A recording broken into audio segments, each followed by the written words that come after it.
நண்பர்கள் அனைவருக்கும் வணக்கம். இந்த வீடியோல என்ன பார்க்க போறோம்னு சொல்லி பாத்தீங்கன்னா, போட்டோஷாப்ல இருக்கக்கூடிய லேயர் பேனல் பத்தி பார்க்க போறோம். லேயர் பேனல்ல நிறைய ஆப்ஷன் இருக்குது. ஆனா பாத்தீங்கன்னா சில பேருக்கு அது தெரியாம இருக்குது. சரிங்களா? லேயர் பேனல் இருக்க ஆப்ஷன் எதுக்கு நம்ம பயன்படுத்தலாம், எப்படி பயன்படுத்தலாம் அப்படிங்கறத இந்த வீடியோல நாம பார்க்கலாம். சரிங்களா? இப்ப பாத்தீங்கன்னா நான் என்ன பண்றேன், போட்டோஷாப் ஓபன் பண்ணிக்கிறேன். போட்டோஷாப்ல 7.0 இருக்கு, CS3 இருக்கு, CS6 இருக்கு, CC இருக்கு. சரிங்களா? இப்போ அட்வான்ஸா எதுல நல்லா இருக்கும் அப்படின்னு கேட்டீங்கன்னா CS6 நல்லா இருக்கும், அப்படி இல்லைன்னா CCல நல்லா இருக்கும். சரிங்களா? 7.0 CS3ல எப்படி இருக்குன்னா அந்த அட்வான்ஸா நிறைய இருக்கக்கூடிய ஆப்ஷன் இருக்காது. ஃபில்டர் மாதிரி ஒரு ஆப்ஷன் இருக்கும். சரிங்களா? நான் வந்து CCல சொல்றேன். சரிங்களா? 2019 போட்டோஷாப்ல சொல்றேன். CS6லயும் அதே ஆப்ஷன் பாத்தீங்கன்னா இருக்குது. உங்களுக்கு நான் காமிச்சிடுறேன் எப்படி இருக்குன்ட்டு. சரிங்களா? இந்த CC எதுக்காக சொல்றேன் அப்படின்னா, இது வந்து ரொம்ப ஈஸியா ரொம்ப சுலபமா நீங்க எடிட் பண்ண முடியும். எப்படின்னு பாருங்க. இப்போ எனக்கு தேவையான போட்டோஷாப் நான் வந்து ஓபன் பண்ணிட்டேன். இப்போ என்ன பண்றேன், எனக்கு தேவையான ஒரு ஃபைல், அதாவது ஒரு PHP ஃபைல் ஓபன் பண்றேன். இந்த லேயர் பேனல் அப்படிங்கிறது ரொம்ப ரொம்ப இம்பார்ட்டன்டான ஒரு பேனல். நீங்க ஒரு எடிட்டிங் பண்றீங்க அப்படின்னா இங்க லேயர் பேனல் இல்லாம நம்மளால எடிட்டிங் பண்ண முடியாது. சரிங்களா? இந்த பேனல் வந்து உங்களுக்கு இல்லைன்னு வச்சுங்களேன், நீங்க F7 அப்படிங்கக்கூடிய ஷார்ட்கட் கீ அப்படிங்கிறத கொடுத்தா போதும், அந்த பேனல் வந்து உங்களுக்கு வந்துடும். சரிங்களா? F7 கொடுத்தா போகும், திரும்ப F7 கொடுத்தா உங்களுக்கு வந்துடும். சரிங்களா? இந்த லேயர் பேனலுக்கான ஷார்ட்கட் F7. ஒருவேளை F7 கொடுத்து உங்களுக்கு வரலன்னா விண்டோல போயிட்டு நீங்க லேயர் அப்படிங்கிறத ஜஸ்ட் கிளிக் பண்ணா போதும், உங்களுக்கு இங்க விண்டோ வந்துடும். இப்போ இந்த விண்டோல ஃபர்ஸ்ட் எல்லாருமே நீங்க வந்து உங்களுக்கு தேவையான செட்டிங்ஸை மாற்ற முடியும். இப்போ உதாரணத்துக்கு எனக்கு பாத்தீங்கன்னா நான் இந்த படத்தை கிளிக் பண்றேன், முருகர் படத்தை. எனக்கு இந்த பக்கத்துல எப்படி தெரியுது, முருகர் படம் எனக்கு அதுல அப்படியே பாத்தீங்கன்னா தெரியுது. இந்த மாதிரி நீங்க ஆப்ஷனை மாத்திக்கணும். அதுக்கு என்ன பண்ணலாம், இந்த கார்னர்ல பாத்தீங்கன்னா ஒரு 3 டாட் இருக்கு பாத்தீங்களா, 3 கோடு. இதை கிளிக் பண்ணிட்டு கீழே பேனல் ஆப்ஷன் அப்படின்னு சொல்லி ஒரு ஆப்ஷன் இருக்கும். அதை ஜஸ்ட் கிளிக் பண்ணிட்டு இந்த தம்ப்லைன் சைஸை லார்ஜ் அப்படிங்கிறத வச்சுக்கிடுங்க. ஒருவேளை உங்களுக்கு ரொம்ப அதிகமா பெருசா வேணாம், மீடியமா போதும்னா நீங்க மீடியம் அப்படிங்கிறத வச்சுக்கலாம். கீழே லேயர் பவுண்ட் அப்படிங்கிறத வச்சுட்டு ஜஸ்ட் ஓகே கொடுத்துட்டீங்கன்னா அப்படி மாறிடும். சரி, இதுல என்ன அட்வான்ஸ் இருக்குது லேயர் பேனல் அப்படிங்கிறத பார்க்கலாம். சாதாரணமா நீங்க வந்து போட்டோஷாப் 7ல பாத்தீங்கன்னா இந்த லாக் அப்படிங்கக்கூடிய இந்த 4 ஆப்ஷன் இருக்கும். கீழே இருக்கக்கூடிய ஆப்ஷன் எல்லாமே இருக்கும். சரிங்களா? சங்கிலி மட்டும் இதுலயும் CS6 CS3லாம் எக்ஸ்ட்ரா இருக்கும், வேற ஒண்ணும் இல்லை. இந்த சங்கிலி எப்படின்னா ஒண்ணும் இல்லை, இப்ப இந்த முருகர் படத்தையும் இந்த பெல்லையும் நம்ம செலக்ட் பண்ணிட்டு ரெண்டுமே ஒரே போல லிங்க் ஆகி இருக்கணும்னா இந்த சங்கிலியை நம்ம கிளிக் பண்ணிட்டோம்னா இங்க சங்கிலி விழுந்துடும். நம்ம எங்க மூவ் பண்ணாலும் இந்த ரெண்டுமே ஒரே போல மூவ் ஆகும். அந்த சங்கிலியை ரிமூவ் பண்றதுக்கு திரும்ப அந்த லேயரை கிளிக் பண்ணிட்டு சங்கிலியை கிளிக் பண்ணா நம்மளுக்கு ரிமூவ் ஆயிடும். சரிங்களா? ஓகே. இப்போ இதுல இந்த லாக் அப்படின்னு ஒரு ஆப்ஷன் இருக்கு பாத்தீங்களா, இதை நாம யாருமே பாத்தீங்கன்னா பயன்படுத்த மாட்டோம். இந்த ஆப்ஷன் எதுக்கு அப்படின்னு நம்ம பார்க்கலாம். சரிங்களா? அதாவது இந்த இடத்துல பாத்தீங்கன்னா ஃபர்ஸ்ட் இருக்கிறது என்னன்னு சொல்லி பாத்தீங்கன்னா, நம்மளுக்கு உங்க கர்சரை கொண்டு அங்க வச்சாலே சொல்லிடும். லாக் டிரான்ஸ்பரண்ட் பிக்சல், அதாவது கட் பண்ணி வச்சிருக்க பிக்சல் இருக்கு, இமேஜ் இருக்கு பாத்தீங்களா. இப்போ இந்த படம் வந்து கட் பண்ணி வச்சிருக்கு, முருகர் படம். இதுல நம்ம க்ளோன் ஸ்டாம்ப் டூல் பயன்படுத்துறோம்னா, இப்போ இந்த ஹேர் வந்து எனக்கு வந்து கொஞ்சம் பிளாக் அடிக்கணும்னு வச்சுக்கோங்களேன், எஸ் நீங்க கிளிக் பண்ணீங்கன்னா க்ளோன் ஸ்டாம்ப் டூல் வரும். அந்த டூல் எடுத்துட்டு நான் என்ன பண்றேன், ஜஸ்ட் நான் வந்து என்ன பண்றேன், அப்படியே ஆல்ட்டை கிளிக் பண்ணி இந்த மாதிரி பெயிண்ட் பண்றேன். பட் இது என்ன ஆகுது, பிக்சர் விட்டு நமக்கு வெளியில வருது. பிக்சர் வந்து கட் பண்ற சைஸுக்கு உள்ளே நமக்கு வரணும்னா நம்ம என்ன பண்ணிக்கலாம், இந்த லாக் டிரான்ஸ்பரண்ட் பிக்சலை கிளிக் பண்ணிட்டு இப்போ பாருங்க, நான் இந்த மாதிரி எவ்வளவுதான் நான் வந்து கிளிக் பண்ணி நான் வந்து ட்ராக் பண்ணாலும் எனக்கு என்ன ஆகும், பிக்சரை விட்டு எனக்கு வெளியில போகாது. நான் ஈஸியா என்ன பண்ண முடியும், இந்த க்ளோன் ஸ்டாம்ப் டூலை என்னுடைய பிக்சருக்கு பயன்படுத்த முடியும். சரிங்களா? ரொம்ப எளிமையா நம்மளால பயன்படுத்த முடியும். ஃபர்ஸ்ட்ல இருக்க லாக். செகண்ட்ல இருக்க லாக் என்ன அப்படின்னு சொல்லி பாத்தீங்கன்னா, லாக் இமேஜ் பிக்சல். அதாவது இந்த லாக் போட்டதுக்கு அப்புறம் உங்க இமேஜை வந்து நீங்க என்ன பண்ணிக்கலாம், சுருக்கிக்கலாம், விரிச்சுக்கலாம், எல்லாம் பண்ணிக்கலாம். ஆனா அதை எரேஸ் பண்ண முடியாது, அதை கலர் பண்ண முடியாது, எதுவுமே நீங்க பண்ண முடியாது. சரிங்களா? அதை நீங்க பண்ணணும் அப்படின்னு வச்சுங்களேன், நீங்க என்ன பண்ணிக்கலாம், இப்போ இமேஜ் போயிட்டு அட்ஜஸ்ட்மெண்ட் அப்படிங்கிறத பாக்குறேன், எனக்கு வந்து பிளாங்கா இருக்குது. இதுக்கு காரணம் என்னன்னா இந்த லாக். இந்த லாக்கை நம்ம எடுத்துட்டு அதுக்கப்புறம் பாருங்க இமேஜ் அப்படிங்கிறத போனோம்னா அட்ஜஸ்ட்மெண்ட் வந்துடும். லெவலு, கர்வ்ஸ் எது வேணாலும் நீங்க போட்டு என்ன பண்ணிக்கலாம், அட்ஜஸ்ட்மெண்ட் பண்ணிக்க முடியும். ஒருவேளை உங்க பிக்சர் வந்து கரெக்டா நீங்க பர்ஃபெக்டா பண்ணிட்டீங்க, அதுல யாரும் கை வச்சிருக்க கூடாது அப்படின்னு வச்சுக்கோங்களேன், நீங்க அந்த லாக் போட்டலாம். இல்ல ஒரு 2 பேர் எடிட் பண்ணுவாங்க, ஒரு கடையில பாத்தீங்கன்னா 4 பேர் ஒர்க் பண்ணுவீங்க, அதாவது நீங்க பர்ஃபெக்டா வச்சிருப்பீங்க, அவங்க வந்து கடையில சேஞ்ச் பண்ணிடக்கூடாது அப்படின்னு நினைச்சீங்கன்னு வச்சுக்கோங்களேன், இந்த லாக்கை நீங்க போட்டு விட்டீங்கன்னா அவங்களால எதுவுமே பண்ண முடியாது. சரிங்களா? இந்த லாக் என்னங்கிறத நீங்க அவங்ககிட்ட சொல்லிட்டாலும் ஓகே தான். ஸோ அடுத்து பாருங்க, அடுத்து இருக்கக்கூடியது பொசிஷன் லாக் அப்படின்னு இருக்கும். அதாவது இந்த பொசிஷன் லாக் என்ன பண்ணும், இந்த படம் வந்து எனக்கு இந்த இடத்த விட்டு நகரக்கூடாது. உதாரணத்துக்கு இந்த பெல் இருக்குது, இந்த பெல் எனக்கு இதுலயே தான் இருக்கணும், வேற எங்கேயும் போயிடக்கூடாது. நான் வந்து சும்மா மாத்தும் போது கூட டக்குன்னு இந்த மாதிரி மூவ் ஆகி எனக்கு மூவ் ஆகக்கூடாது எதுவுமே அப்படின்னு வச்சுக்கோங்களேன். இந்த லாக் பொசிஷன் அப்படிங்கிறத நம்ம போட்டுட்டோம்னா அந்த இமேஜ் பார்த்தீங்கன்னா அந்த இடத்த விட்டு நகரவே நகராது. இப்போ இந்த பெல்லை கிளிக் பண்ணுறோம், பெல்லை கிளிக் பண்ணிட்டு லாக் பொசிஷன் அப்படிங்கிறத போடுறோம், நம்மளுக்கு நகராது. ஆனால் இந்த லாக் பொசிஷனில் ஒரு ஆப்ஷன் என்னன்னு சொல்லி பார்த்தீங்கன்னா, நம்ம கலர் பண்ணிக்கலாம், எல்லாம் பண்ணிக்கலாம். ஆனால் அந்த படத்தை நகட்ட மட்டும்தான் முடியாது. அதுக்கு முன்னாடி நம்ம பார்த்தது என்னன்னா, அந்த படத்துக்கு கலர் எதுவுமே நம்ம வந்து எடிட்டிங் அப்படிங்கிறது எதுவுமே பண்ண முடியாது. அதை சுருக்கிக்கலாம், விரிச்சிக்கலாம், அவ்வளோதான் பண்ண முடியும். இப்போ இந்த லாக் பொசிஷனில் நம்ம இதை என்ன பண்ணுறோம், ஒரு கர்வ்ஸ் அப்ளை பண்ணி டார்க் பண்ணுறோம், நம்மளுக்கு என்ன ஆகும், டார்க் ஆகும்.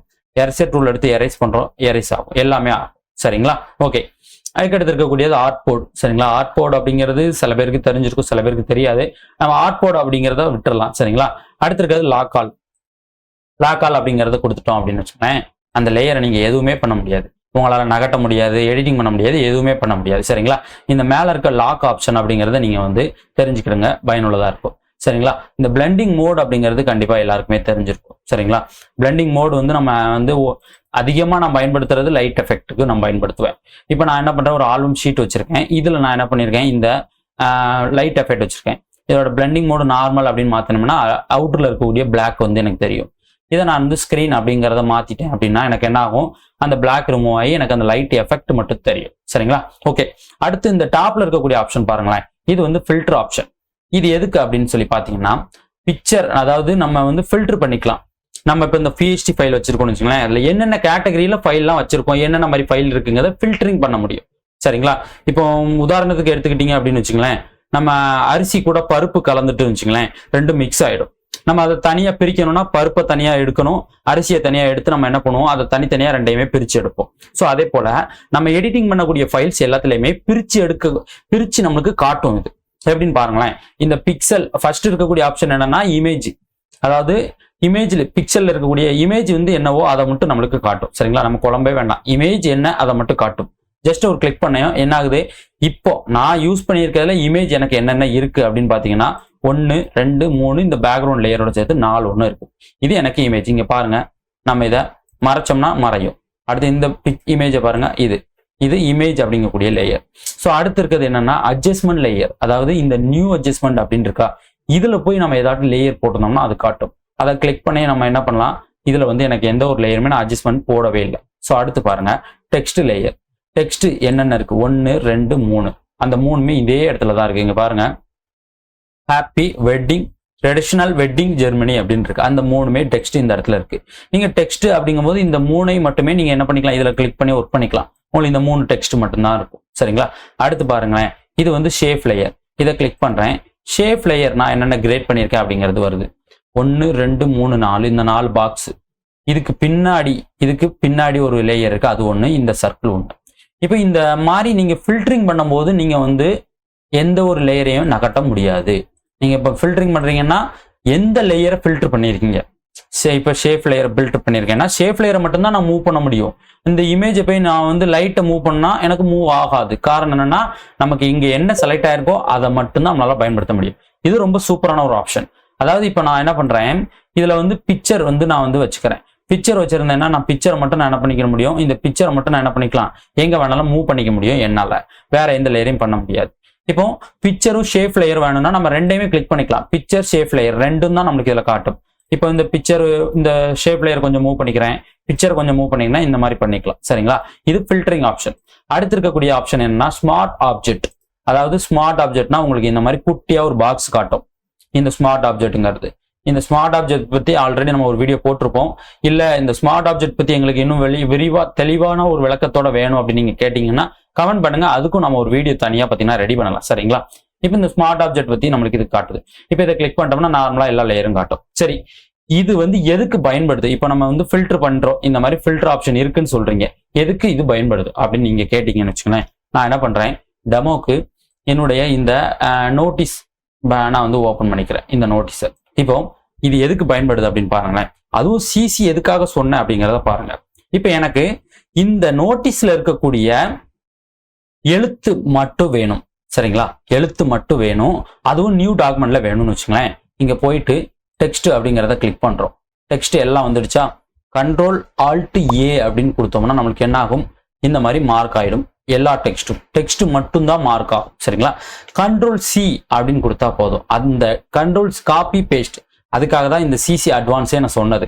இப்போ பாருங்க, ஒரு நியூ டாக்குமெண்ட், இது வந்து A4ல ரெடி பண்ண ஒரு நோட்டீஸ். அதனால நான் A4 சைஸ்ல என்ன பண்றேன், அதுல 400 வச்சிருப்பேன். அதே சைஸ் நான் ரெடி பண்ணிக்கிறேன்.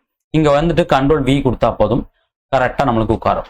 இந்த உட்கார்றதுமே நம்மளுக்கு இந்த மாதிரி நகண்டுச்சுன்னு வச்சுங்களேன். இப்ப இந்த எழுத்து வந்து நம்ம வந்து இதுல பேஸ்ட் பண்ணிட்டோம்னு வச்சுங்களேன். இந்த எழுத்துமே நம்மளுக்கு வந்து சரியா உட்காராம கொஞ்சம் இந்த மாதிரி நகண்டு இருக்குன்னு வச்சுங்களேன். இதுக்கும் ஒரு ஆப்ஷன் இருக்குது. அது என்னன்னா பேஸ்ட் ஸ்பெஷல் அப்படிங்கக்கூடிய ஆப்ஷன். அது என்ன பண்ணும்னா எடிட்ல போயிட்டு நான் என்ன பண்றேன், பேஸ்ட் ஸ்பெஷல் அப்படிங்கக்கூடியதை நான் வந்து இந்த இடத்துல செலக்ட் பண்ணிட்டு பேஸ்ட் இன் பிளேஸ் அப்படின்னு கொடுத்தோம்னா நம்ம டாக்குமெண்ட்ல எந்த இடத்துல காப்பி பண்ணமோ அதே லொகேஷன்ல உட்காந்துக்கூடும். இப்போ இதுக்கு டெமோ பார்க்கணும்னா இந்த எழுத்துக்கு பின்னாடி வந்து ஒரு சின்ன சின்ன ஷேப் லேயர் நான் வந்து போட்டிருக்கேன்னா திரும்ப இங்க போயிட்டு ஷேப் லேயர் மட்டும் நான் ஃபில்டர் பண்ணிட்டு Ctrl+Alt+A. இந்த Ctrl+Alt+A எதுக்குன்னு கேட்டீங்கன்னா எல்லா லேயரையுமே செலக்ட் பண்றதுக்கு தான். சரிங்களா? இப்போ Ctrl+C கொடுத்து காப்பி கொடுத்துறேன். இங்க வந்துட்டு லேயர் எடிட் போறேன், பேஸ்ட் ஸ்பெஷல்ல பேஸ்ட் இன் பிளேஸ் அப்படின்னு கொடுத்துட்டேன். கொடுக்க எனக்கு என்ன பண்ணும், பர்ஃபெக்டா லேயருக்கு மேல வந்து விழுந்திருக்கு. நான் அப்படியே இந்த எல்லா லேயரும் பின்னாடி கொண்டு போனேன் அப்படின்னா எந்தெந்த லேயருக்கு பின்னால என்னென்ன ஷேப் லேயர் வச்சிருந்தனோ அது அப்படியே பர்ஃபெக்டா எனக்கு உட்காந்துடும். இது மூலமா நம்ம எடிட்டிங் பண்ணும்போது ரொம்ப ஈஸியா பார்த்தீங்கன்னா குயிக்கா நம்மளால என்ன பண்ண முடியும், எடிட்டிங் பண்ண முடியும். காப்பி பண்ணி பேஸ்ட் பண்றது. அப்படி இல்லைன்னா நீங்க 7.0 இருந்தா என்ன பண்ணுவீங்க, ஒரு லேயர் வந்து மூவ் பண்ண முடியாது. ஒன்னொன்னா உட்காந்து சங்கிலி போடணும். அதுக்கப்புறம் அப்படியே ட்ராக் பண்ணி தூக்கி வந்து போட்டு அப்புறம் சுருக்கணும். நிறைய வேலைகள் இருக்கு அதுக்கு 7.0 பார்த்தீங்கன்னா. இதே நீங்க இந்த மாதிரி அட்வான்ஸ் யூஸ் பண்ணீங்கன்னா ஜஸ்ட் காப்பி பேஸ்ட் ஈஸியா நம்மளால என்ன பண்ண முடியும், காப்பி பண்ணி பேஸ்ட் பண்ணிட்டு போய்கிட்டே இருக்க முடியும். சரிங்களா? இப்போ இதுல நியூ டாக்குமெண்ட்ல நமக்கு தேவையானதெல்லாம் வந்துடுச்சு. சரிங்களா? இப்போ ஃபில்டர் இன்னொரு பிக்சர் நான் சாம்பிள் காட்டுறேன். ஃபில்டர் ஆப்ஷன்ல இந்த அட்ஜஸ்ட்மெண்ட் லேயர் காட்டாம இருந்துச்சு பாத்தீங்களா? இப்போ இதுல நிறைய அட்ஜஸ்ட்மெண்ட் போட்டு நான் ஒர்க் பண்ணியிருக்கேன். ஒன்னு பாத்தீங்கன்னா ஒவ்வொரு அட்ஜஸ்ட்மெண்ட். சரிங்களா? இதுல நான் என்ன பண்றேன், டாப்ல இருக்க லேயரை மறைச்சிக்கிறேன். இப்போ பாருங்க, இது ஒரு பிரைட்னஸ் பேக்ரவுண்டுக்காக கண்ட்ரோல் பண்றதுக்கு போட்டிருக்கேன். அடுத்து பாருங்க, இது பின்னால் இருக்க கலர். அடுத்து பாருங்க, இது முன்னால இருக்கக்கூடிய பிரைட்னஸ். இந்த மாதிரி ஒன்னொன்னுக்கும் ஒவ்வொன்று. இங்க பாருங்க, இது ஒரு பிரைட்னஸ். அடுத்து பாருங்க, இது வந்து சப்ஜெக்ட் மேல இருக்கக்கூடிய ஒரு பிரைட்னஸ். இந்த மாதிரி நான் என்ன பண்ணியிருக்கேன், ஒவ்வொன்றுலேயும் ஒவ்வொரு கலர் அட்ஜஸ்ட்மெண்ட் வந்து அப்ளை பண்ணியிருக்கேன். இதுல வந்து இது வந்து மாஸ்கிங் பண்ணியிருக்கேன். சரிங்களா? இந்த மாதிரி நம்ம ஃபில்டரிங் பண்ணி தனித்தனியா பார்க்கறதுக்கு இந்த ஆப்ஷன்ஸ் எல்லாம் ரொம்ப பயனுள்ளதா இருக்கும். சரிங்களா? இதுல நிறைய ஆப்ஷன்ஸ் இருக்குது. நீங்க வந்து ஒவ்வொரு ஆப்ஷனும் நீங்க பார்த்துக்கலாம். இப்போ ஒருவேளை உங்களுக்கு வந்து இப்போ எல்லாமே தனித்தனியா வேணும், கலர் கொடுக்கணும்னு வச்சுங்களேன். இந்த இடத்துல கன் சிம்பல் பக்கத்துல ரைட் கிளிக் பண்ணீங்கன்னா உங்களுக்கு இந்த மாதிரி கலர் கேட்கும். உங்களுக்கு தேவைக்கு ஏற்ற மாதிரி என்ன பண்ணிக்கலாம், நீங்க உங்களுக்கு தெளிவா நீங்க தெரிஞ்சுக்கிடணும். அதாவது இது நீங்க உங்களுக்கு இன்னும் ஒரு கலர் சூஸ் பண்ணிக்கணும். இப்போ எல்லோ கலர்னா டெக்ஸ்ட், ரெட் கலர் அப்படின்னா பிக்சரு, அப்புறம் பாத்தீங்கன்னா இந்த அட்ஜஸ்ட்மெண்ட் லேயருக்கு கிரீன் கலர். இந்த மாதிரி நீங்க தனித்தனியா கலர் கொடுத்தாலுமே உங்களுடைய ஒர்க் என்ன ஆகும், நீங்க ஃபில்டர் பண்ணும்போது பர்ஃபெக்டா இருக்கும். ஃபில்டர் பண்ணும்போது பாத்தீங்கன்னா இப்போ இந்த இடத்துல பாத்தீங்கன்னா இது ஆரஞ்சு கலர் காட்டுதுங்களா? இந்த மாதிரி நீங்க ஃபில்டர் பண்ணும்போது உங்களுக்கு தனித்தனியா நீங்க என்ன பண்ணிக்கலாம், கலர்ஸ் அப்படிங்கிறத வச்சு உங்களால பிரிச்சும் பார்த்துக்க முடியும். சரிங்களா? இவ்வளவுதான் இதுல இருக்கக்கூடிய ஆப்ஷன். இதுல எல்லாருக்குமே கேட்கிற சந்தேகம், நிறைய பேர் கேட்கறது, சார் ஒரு டெக்ஸ்ட்ல இருக்க கலரை எப்படி காப்பி பண்ணி பேஸ்ட் பண்றது, இதுதான் கேள்வி. நீங்க ஒண்ணு இல்ல, இந்த டெக்ஸ்ட் இருக்கா, இதை கிளிக் பண்ணுங்க. இது இந்த போட்டோஷாப் இல்ல, எல்லா போட்டோஷாப்லயும் இருக்கு. இங்க போயிட்டு ரைட் கிளிக் பண்ணுங்க. கீழே வந்தீங்கன்னா உங்களுக்கு காப்பி லேயர் ஸ்டைல்னு இருக்கும். சரிங்களா? இதை கிளிக் பண்ணிட்டு இந்த லேயர் வேணும்னு வச்சுக்கலாம், இந்த லேயரை செலக்ட் பண்ணிட்டு ரைட் கிளிக் பண்ணி பேஸ்ட் லேயர் ஸ்டைல் அப்படின்னு கொடுத்துட்டீங்கன்னா விழுந்துடும், முடிஞ்சிச்சு. சரிங்களா? இவ்வளவுதான். இதுலயுமே பாத்தீங்கன்னா இந்த டபுள் கிளிக் பண்ணா எனக்கு இந்த லேயர் ஸ்டைல் வரல, இந்த லேயர் ஸ்டைல் வரலன்னு சொல்லி கேக்குறீங்க. நீங்க டபுள் கிளிக் பண்ணணும். ஆனா பண்ணும்போது எதை பண்ணணும்னா அந்த எழுத்துல போய் டபுள் கிளிக் பண்ணக்கூடாது, ரீநேம் அப்படின்னு கேட்கும். எழுத்துக்கு இந்த பக்கமா வச்சு டபுள் கிளிக் பண்ணா தான் உங்களுக்கு என்ன ஆகும், இந்த லேயர் ஸ்டைல் அப்படிங்கிறது வரும். ஸோ ஒருவேளை லேயர் ஸ்டைல் இதுல போய் உங்களுக்கு கொடுக்கறதுக்கு ஒரு மாதிரி இருக்குன்னா நீங்க இதுல கீழே பாத்தீங்கன்னா எஃபெக்ட்ஸ் இருக்கும். இதுல போயிட்டு நீங்க என்ன பண்ணிக்கலாம், நீங்க ஸ்டோக்கு, கலர் ஓவர்லி, கிரேடியன்ட் ஓவர்லி, இந்த மாதிரி எல்லாமே இதுல போய் ஃபில் பண்ணிக்க முடியும். சரிங்களா? இதுல போய் நீங்க என்ன பண்ணிக்கலாம், ஷார்ட்ல நீங்க ஷார்ட்கட்ல என்ன பண்ணிக்கலாம், இதுல போய் பண்ணிக்கலாம். அடுத்து இதுல மாஸ்கிங் ஆப்ஷன் தெரியும், quick adjustment, group, new layer, delete. சரிங்களா? இந்த மாஸ்கிங்கிறது நம்ம வீடியோ போட்டிருக்கோம், இன்னுமே தெளிவா பாத்தீங்கன்னா ஒரு சில பேருக்கு தெரியாம இருக்கு. அதுக்கு பாத்தீங்கன்னா இன்னொரு வீடியோ நம்ம வந்து பர்ஃபெக்டா பண்ணலாம். சரிங்களா? இந்த மாஸ்கிங் அப்படிங்கிறதுக்கு நிறைய எக்ஸாம்பிளோட என்ன பண்ணலாம், அதை நம்ம சொல்லி கொடுக்கலாம். சரிங்களா? இப்ப லேயர் பேனல்ல இருக்க ஆப்ஷன் பத்தி உங்களுக்கு தெரிஞ்சிருக்கும். லேயர் பேனல்ல இருக்க ஆப்ஷன் இவ்வளவுதான். உங்களுக்கு தேவைக்கேற்ற மாதிரி நீங்க என்ன பண்ணிக்க முடியும், பயன்படுத்திக்க முடியும். சரிங்களா? உங்க எடிட்டிங்ல உங்களுக்கு என்ன மாதிரி வேணுமோ அதுக்கேற்ற மாதிரி நீங்க என்ன பண்ணிக்கலாம், இந்த லேயர் ஆப்ஷனை யூஸ் பண்ணிக்கலாம். சரிங்களா? Okay friends,